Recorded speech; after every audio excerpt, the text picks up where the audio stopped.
kasaysayan, kababalaghan at iba pa ating tuklasin dito sa Historiador.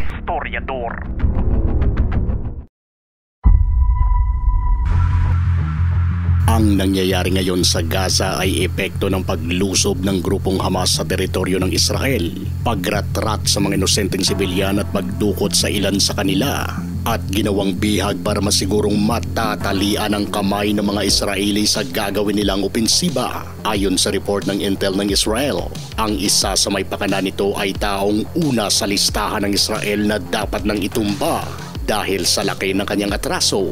Siya si Yahya Sinwar, isang Palestino na ipinanganak noong 1962.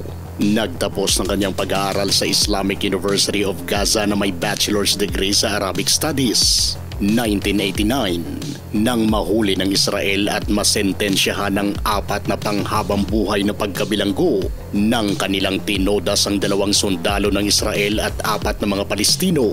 22 taong itong nakulong hanggang sa noong 2011. Ay nakasama ito sa mga pinakawalan ng Israel ng mga Palestinong preso na umabot sa 1,026 kapalit ng 2 sundalong Israeli na dinukot noon 2017 nang maging isa ito sa mga tinalagang leader ng Hamas.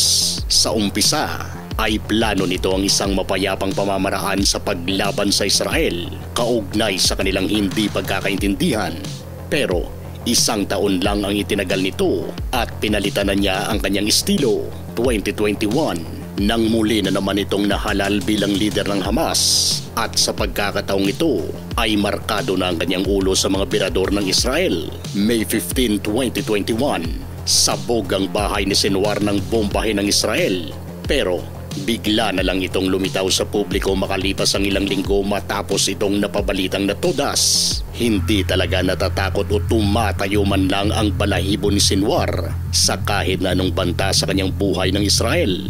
Talagang handa itong tumodas at matodas sa kahit na anumang oras.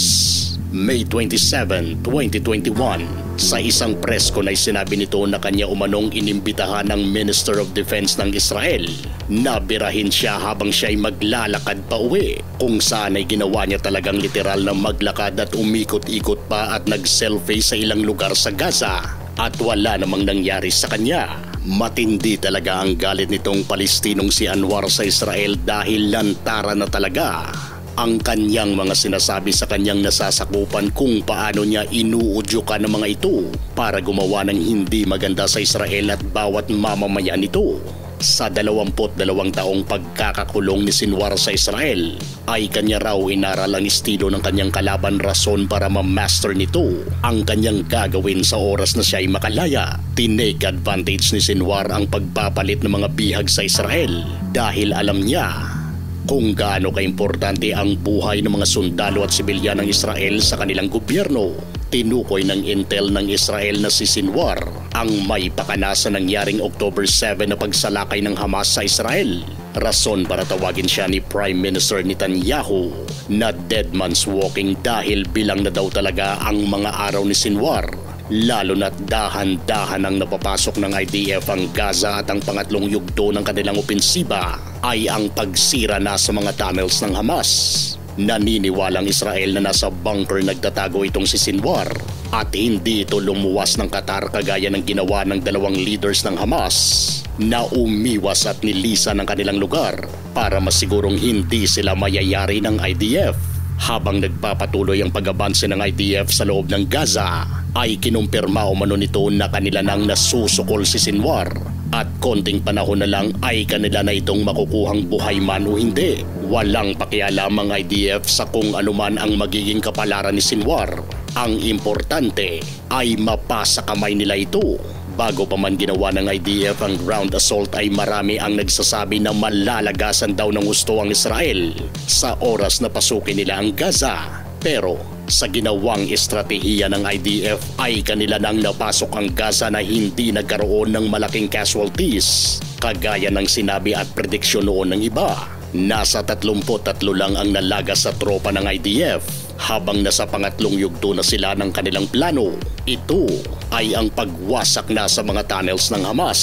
Hindi pabor ngayon kay Sinwar ang kasalukuyang sitwasyon na pinapalibutan na ng IDF ang Gaza. Kaya mahirap na ang pag-iskapo nito.